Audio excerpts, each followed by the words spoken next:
sọ́lá o. Ńlẹ́ ọlọ́jọ́ ìbí òní gbàdágọ́dọ̀ kọjọ láyé rẹ̀. Tọ́dọ̀ fèpì lè ní jẹ́ àyájọ́ tàbí òní. Àpèké adé ìjọ bẹ́ẹ̀dẹ̀ ọlọ́ èrò ọ̀rẹ́ wá kó wá bá ọjọ́ lọ́jọ́. Ọ̀rẹ́ já sọ pé mo ti lé lọ́dún sí ìjọ bẹ́ẹ̀dẹ̀.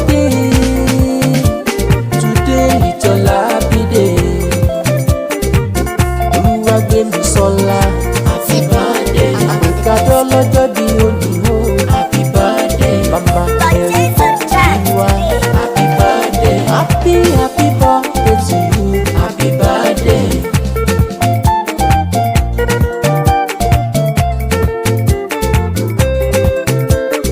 Ìfẹ́ Olúwa ló pè mí lónìí pé ọjọ́ bẹ̀rẹ̀ lè ní jẹ́.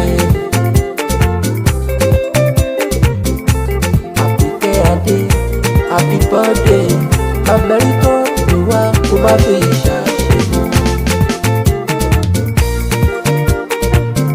Ó yá onílù bàbá tó bí ọ́.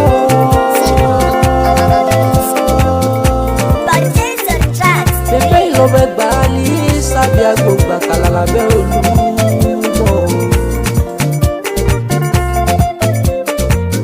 Ọ̀gbẹ́ni jogún ọlá àìjogún lójú ogun. Ẹyin dúdú ó sì nílé pupa tó wà nílé kó mọ mi sí rárá.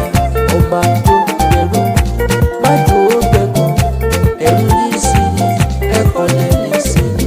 Kò sóhun tó ṣe ní bẹ́ẹ̀ka tẹ́ṣe nínú ìgbà.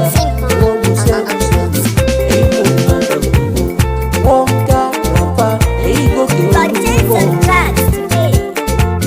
Olúwagbémisọ́lá happy birthday. Àpèkádọ́ lọ́jọ́ bí òní o happy birthday. Mama ẹ̀rí tọ̀ bí wá happy birthday. Happy birthday to you.